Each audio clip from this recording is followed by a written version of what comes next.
live broadcast. And today I'm not going to talk about motorhomes or camper vans or anything to do with this subject.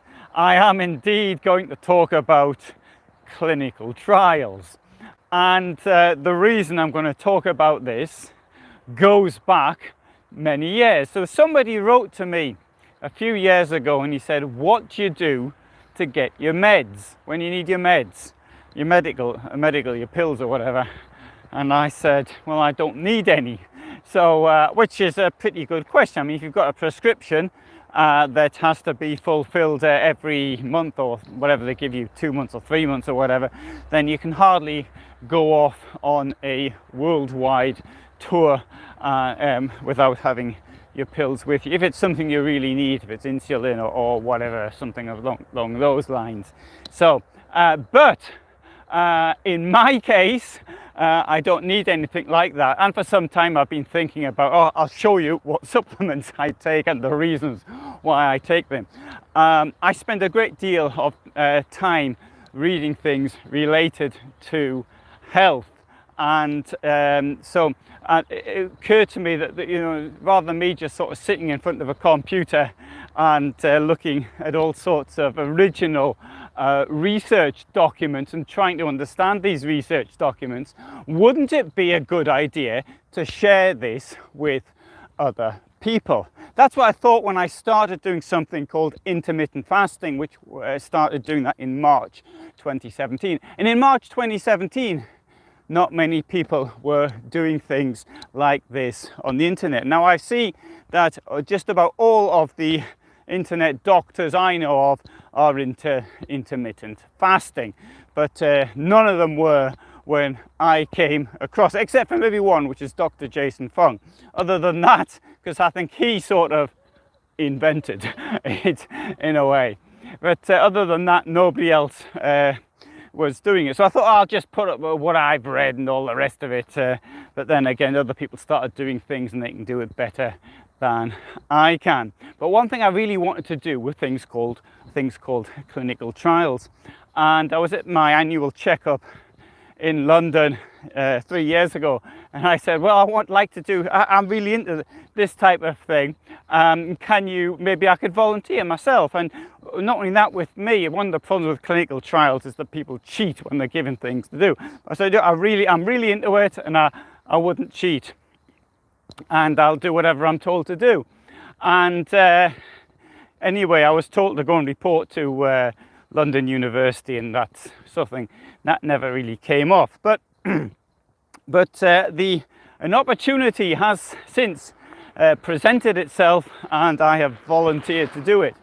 And so I started taking part in a thing called trials into a vaccine for Lyme disease. Lyme disease, if you're in the United Kingdom, you possibly won't have heard of it. Those in North America will know this very well. Lyme disease is a disease spread by a tick, particularly the deer tick.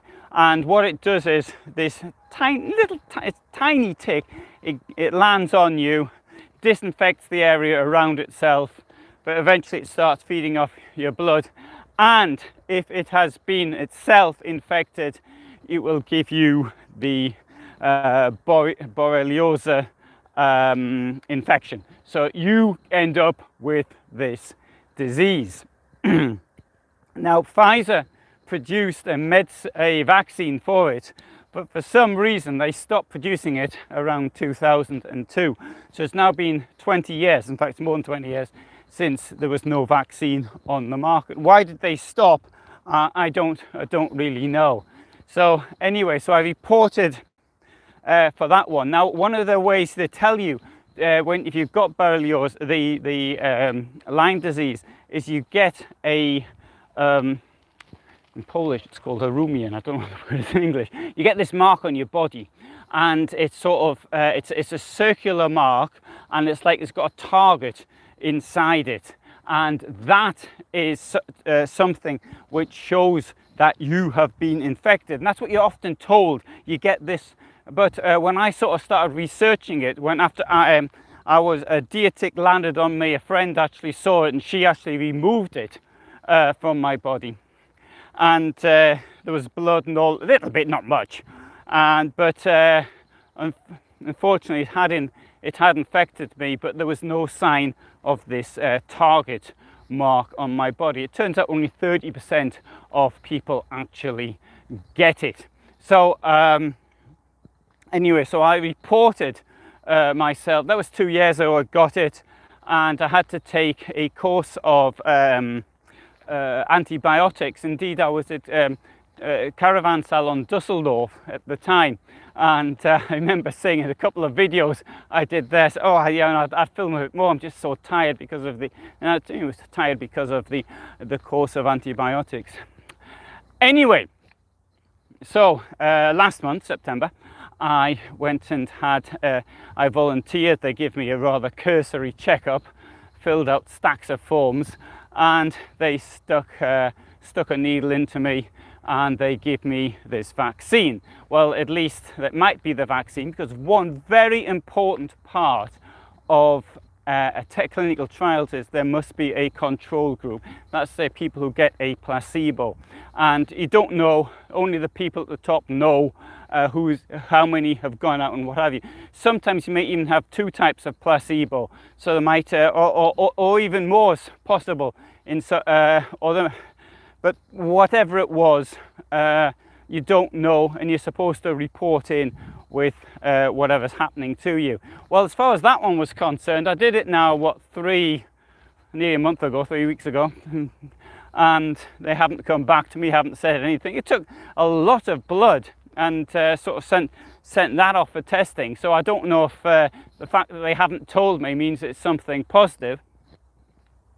But anyway, so, but not just that, I also volunteered for another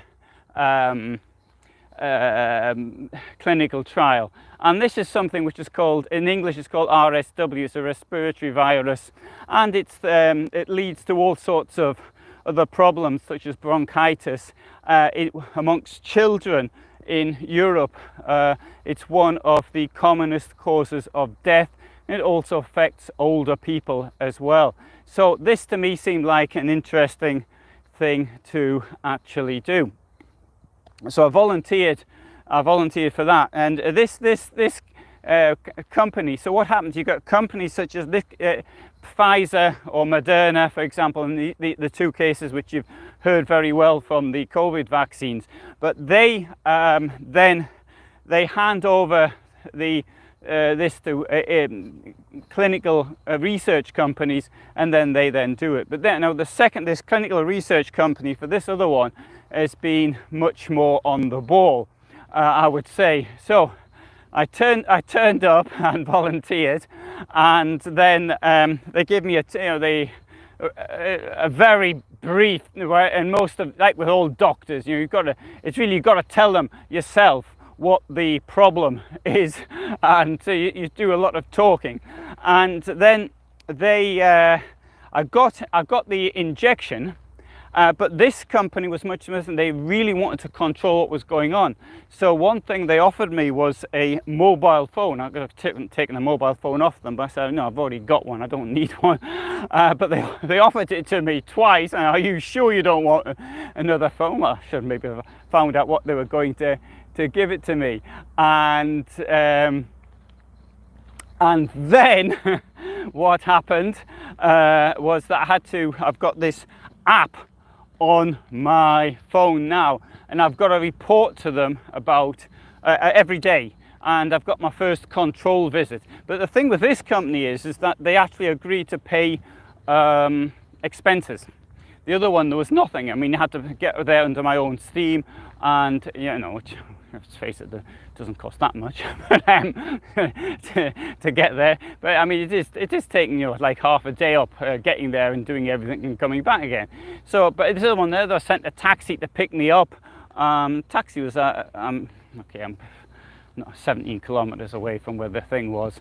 And not only that, I mean, they say any other expenses, then they'll take care of it. So that's why these drugs end up costing as much as they do. this research period. So anyway, so I just got I've got a thing here, and cheaper UK bill says, I remember living in Germany, West Berlin, Hamburg, 74, 77, gave blood. I seem to recall it helped me out financially at the time. Okay, right, well, in this case, there is no financial helping out as far as I'm concerned.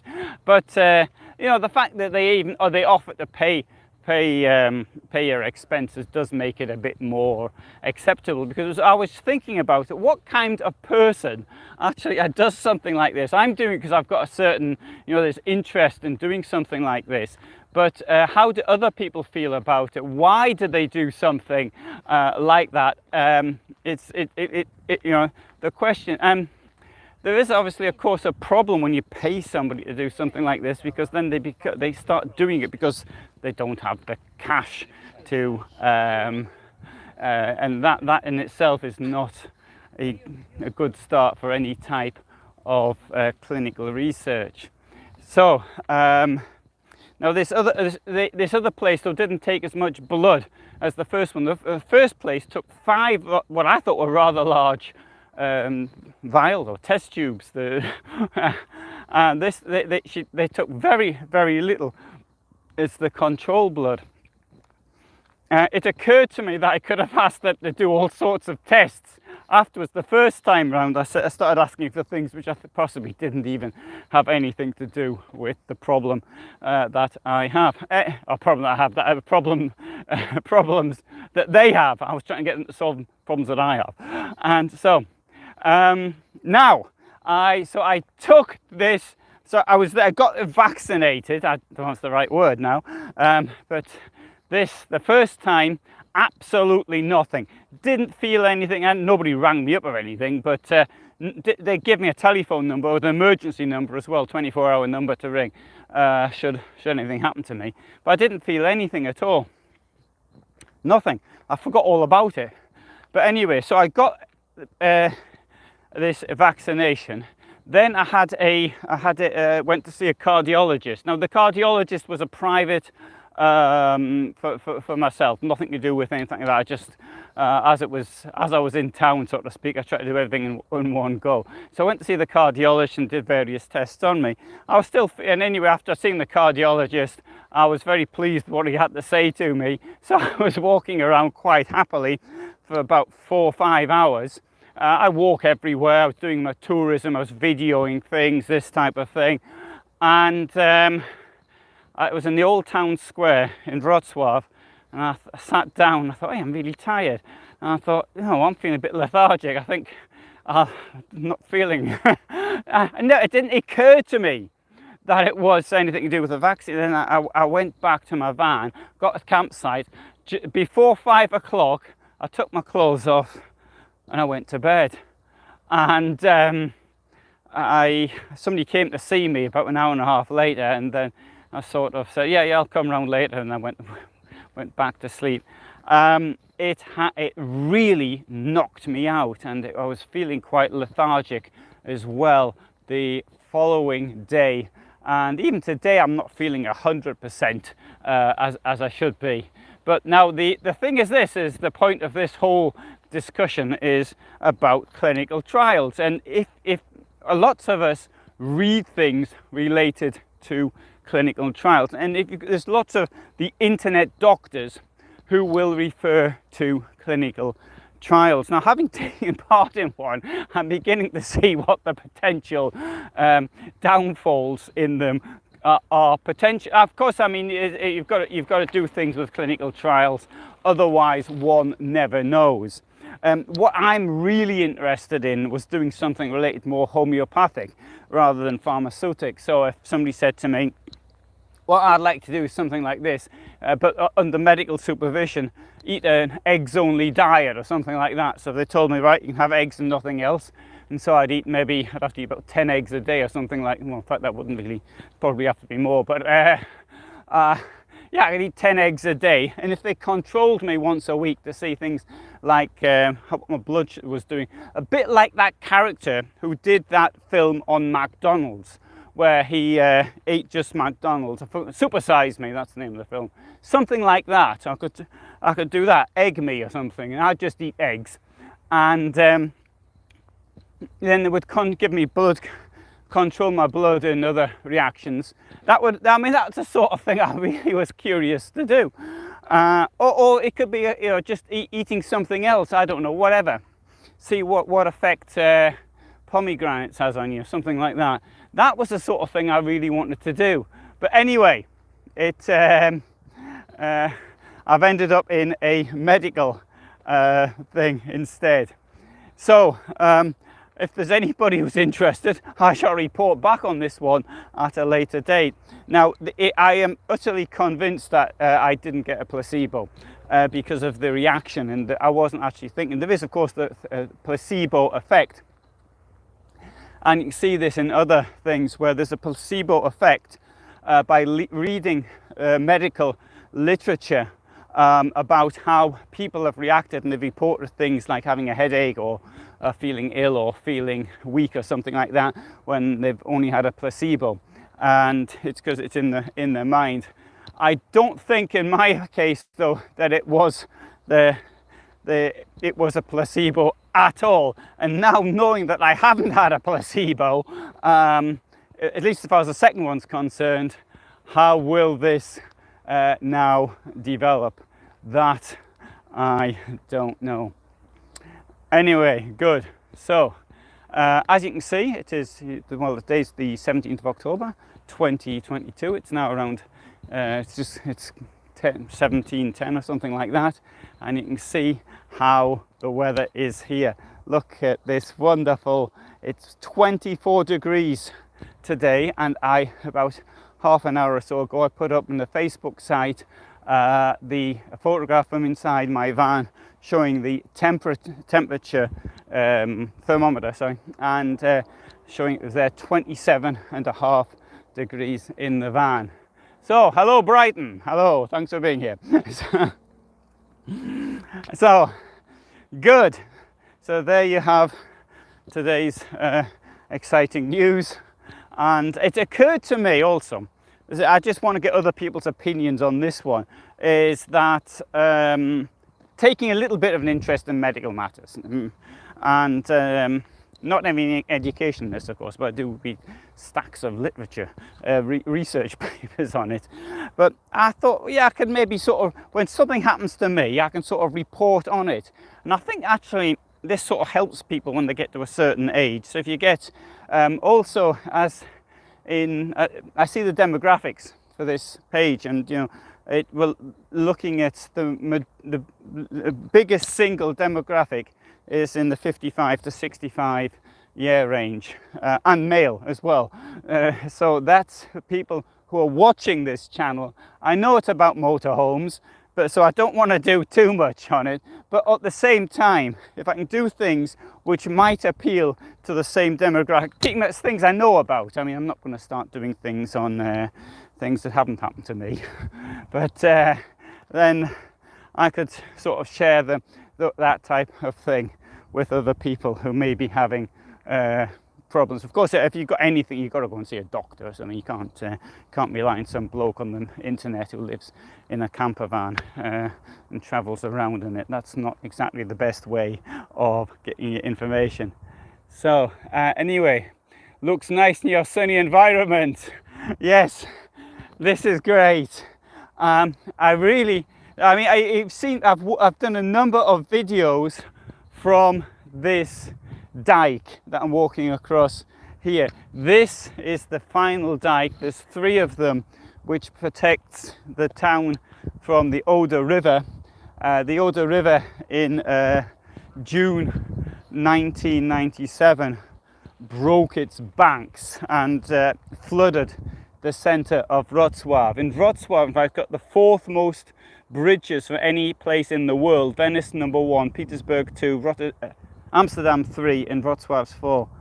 And oh, sorry, so what was the medical research, asks Brighton. The medical research is into Lyme disease and into something, a respiratory virus.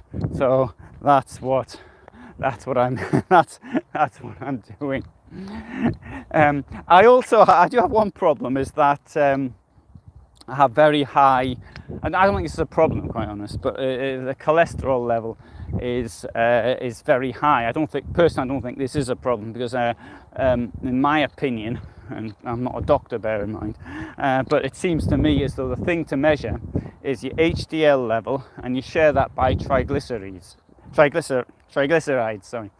And if the number is below 2, then you really don't have a problem. It's a problem if it's above 2, put it that way. I mean, in my case it's 0.5, so I don't really think that's a problem at all. So anyway, good. Thanks for being with me on this wonderfully sunny day. And also, I just read this. Okay, right. Oh, right. Okay. This has nothing to do with medicine. Just ordered 2 Renogy 100 ampere hour lithium batteries with built-in self-heating, preparing for a trip around Scotland to replace my lead acid leisure batteries. Yep. Okay, this is a very good point. When you get now lithium battery, particularly the lithium ferrous oxide batteries, then the one to go, lithium ferrous phosphate, phosphate. Then the one to go for is the self-heating ones, because if the self-heating ones, you're looking at a premium on top of it around 30%, something like that, on top of the non-self-heating ones. The thing is this, is the heating ones will use the power to warm the battery up, because if it's connected to solar panels and the solar panels charge the battery, that can damage the battery. So if the temperature is below freezing, in fact I think they start damaging at about 4 degrees or something like that. So you don't want that to happen at all. So it's really important that either A, you're on a campsite and your batteries are fully charged all the time, or alternatively you have self-heating batteries. Now there's another thing you can do, is that you can get these like mats which will heat the battery up, and so it'll keep, 4 degrees or whatever they heat them to, 5 degrees, 6 degrees, it mightn't sound like much, but it's pretty cold when you're out in 4 degrees. And if it's that temperature inside your van, then it's really cold. But it could be quite an effort to actually keep it at that temperature. So really, that's a great idea. Get the self-heating batteries always. Yeah, it could be a lot of electricity. Yes, it could really be. And oh, thank you, font of knowledge. Okay. I think people know. Yeah, well, thank you. Okay, so it's great to actually be out on a day like this. This is the last day. Well, it's not actually 20. It's going to be 20 degrees tomorrow, and the day after Wednesday, at night, the temperature is going to drop down to 1, and oh, such a pity. I mean, it's wonderful to be out here on a day like this. I mean, this is fantastic, being out here in the countryside. But anyway, that's going to happen. Thanks very much for being here with me today, and all the best from me in Wrocław, or Camp for You near Wrocław, Poland. Bye.